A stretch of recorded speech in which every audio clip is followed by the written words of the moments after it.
everybody, it's me, Russ. Welcome to the channel. What did I get at Silver Platters? Last week, that was like a week ago. Jade's here, jumped up in my arms once again. Her little motor's running as I hold her up to my head. All right, put you down, I know.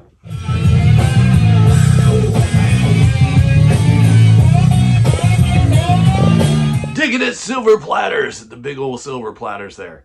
Had a pretty good week, so picked up some records, and Dana wanted a few records. Some records that would, it's a little bit harder to find, and a lot of times there tends to be more stuff there. A lot of times there at the big old warehouse, Seattle warehouse of records.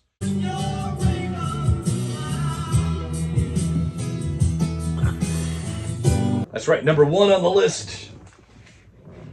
I watch the Vinyl Den. Nick down there at the Vinyl Den was talking about this record being re-released, Blue Note. Just an awesome piece of music right here. Mastered from original analog tapes by, you guessed it, Kevin Gray. This is an early Andy Warhol cover from 1956, right? Very cool. Kenny Burrell, just an amazing guitarist. Jazz guitarist, yes, but as a guitarist, the guy's been an influence to Jimi Hendrix, talked a lot about Kenny Burrell, For example, you got Art Blakey on here, Lewis Smith, Junior Cook, Tina Brooks, Duke Jordan, Sam Jones. This is volume 1. And yeah, a lot of people don't know, that Andy Warhol, like way back in the 50s, before the drugs in the 60s and the psychedelics and all of that. This is what, before he's doing Campbell's soup cans, this is Andy Warhol right there. I'm kidding, that's not true. But, got to throw a little comedy in. Here we go. Kenny Burrell, it's the first one, 1956. Speaking of 1956, here's a car. 1956 Chevy right there. Look at that. That's what the cars looked like when that record was recorded. And it's like, wow, that was a while back, Also, the next video, last week's car show that I went to out in Marysville. So it's a little teaser for that. I don't know if you care about that stuff. This was there, and I'm like, okay, gotta have that.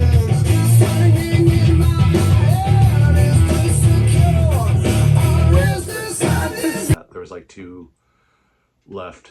Audio Slave, the debut, 2002, and this is basically, it's Rage Against the Machine with Chris Cornell, or is it Soundgarden with Tom Morello and the boys, right? It's a kind of a toss-up between both. It's not like Chris is stepping in and taking over as lead singer as much as it's a different sound than Rage to me, right? I mean, of course you have Tom Morello and the energy behind the band, but it seems like it's different than what Rage was doing, in my opinion. But there is, a little bit of, speaking of political, a little bit of political punch to this record as well. But Show Me How to Live, it's a great song on here. The whole side one, there's a double LP, The Gatefold, of course, and just this whole album is just phenomenal. I love this freaking album. I was excited to see it there. This was also there while I was digging around through the, and this has been on my want list for a long time, and I've seen OG copies of this, but they're just usually either too beat or too expensive, or too expensive for how beat they are. You ever get that when you find an old record and OG copies, a repress, but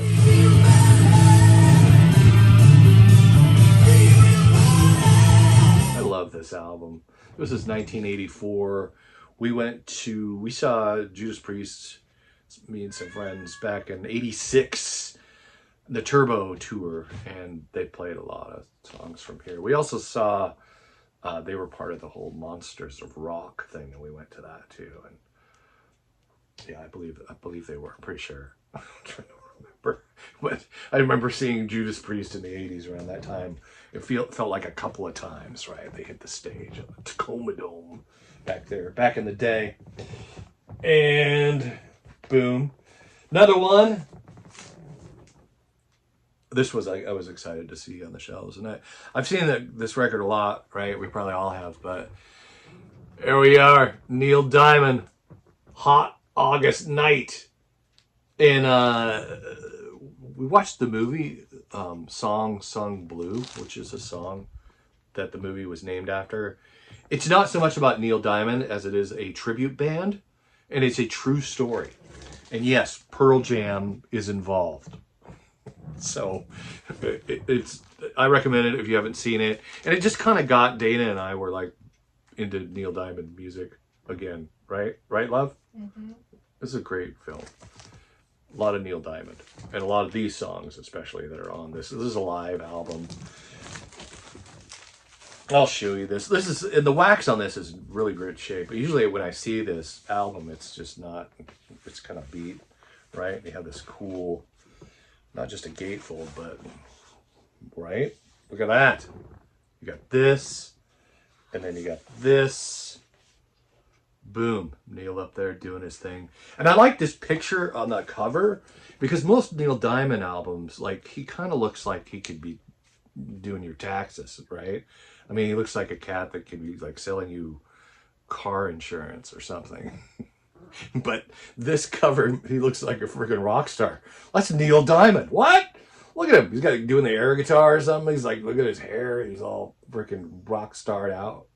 Phenomenal. Love that. Energy. Boom. Great record too. Okay, and then Dana wanted a few records. I picked up a few of these for her. This was actually, it was a used copy, but it's in great shape. And I'll show you the wax. We got one of them is on the turntable. We were listening to it this morning, and you gotta see the wax on this one, man. Look at that. It looks kind of cobalt blue. Sabrina Carpenter, kind of the Madonna. You were encouraged seeing her with Madonna, right, love? Coachella. We watched her Coachella sets. And Dana's like, I gotta get more Sabrina Carpenter. Like, she's awesome. She actually performed with Madonna during that whole thing. And she's got a kind of a bad bitch Madonna type vibe, right? Which we dig and enjoy. You saw Madonna with your dad, took you to see Madonna in the 80s, you were telling me, right? Yeah, when I moved up here in Seattle. Yeah. I mean, you talk about controversial, especially back then, Madonna. And then Sabrina Carpenter is also, well, the culture isn't the same as it was back then as much, right? But still, she's got some eyebrow raising tunes. Short and sweet, the gatefold, there she is. So there was that. And my dad said one of his favorite concerts is still that concert too. Really? Yeah. Yeah. Because she's such an entertainer. Yeah, she is a great entertainer. Yeah. She knows how to keep a crowd locked in, interested. This one we haven't listened to yet, but this is Dana likes some Miley Cyrus. And that song Flowers is one of her favorite songs on here. There's a palm tree that's actually a cell phone tower on the back, which is kind of funny. Miley Cyrus. Ended out with the Miley Cyrus. Boom. Short, sweet. Sabrina Carpenter. And I got more records. I just wanted to show you what I got at Silver Platters last week during the whole chaotic traffic situation. Speaking of the World Cup, do I need to address the shirt? Seattle's Pride Match Day is almost here. Team Iran and Team Egypt will face off at Seattle Stadium tomorrow in the latest match of the 2026 FIFA World Cup. Both football associations objected to being a part of Pride-related events, though. But Fox 13's Dan Griffin talked with local organizers who say the event will show just how welcoming Seattle can be. Looking ahead to Pride Match Day, officials with the local organizing committee say Seattle has a long history of celebrating Pride. Well, now it's time to share that with the world. I want everybody to get a fresh look at the city that we call home and come away super proud, because we got a lot to be proud of. Leo Flor. People, is this political, really? My daughter and her partner are part of the community, and I am a proud dad, and I'll stand by that. I used to be an Uber driver, and I would drive Pride every year because there was just a lot of business, right? And just meeting a lot of folks from the community in Seattle, and one guy had a bunch of pride flags, and he gave me a pride flag, and he goes, "Do you know what this means?" And I'm like, "Pride, right?" And he said, "No, it actually, the design means unity in diversity." So what if we could just be unified with people who may not be like us, right? We live in a free country. There's one YouTuber that I follow that has this line at the end of his videos. He's like a civil rights lawyer. And he says, freedom is scary. Deal with it, right? Like, some people just don't like it. Sorry, religious people mostly, but I don't know. That's just how it is in a free country. We can love your neighbor. I think that's a thing that, you know, seems to be this weird hypocritic tolerance scale. Scale of hypocrisy of what people will and will not accept, you know, especially religious. I'm not ex-evangelical, all right? So, I know this stuff well. I'm not trying to not trying to ruffle any feathers out there. I don't care if you don't like me because of this or whatever, but just hopefully you have enough internal care for your fellow human to realize when you're being on the scale of hypocrisy and what you will and will not accept as, you know, oh, those people, right? Just whatever. So that's all I have to say. Oh yeah, here you go in the end screen. I'll put a friend of mine and I went to a punk bar club thing in Everett here. It's called El Cid. It's named after Sid Vicious. And they played like hip hop music, and we're doing karaoke, so we left. But I would like to, I'd like to get to know the place a little better. It was pretty cool. There you go.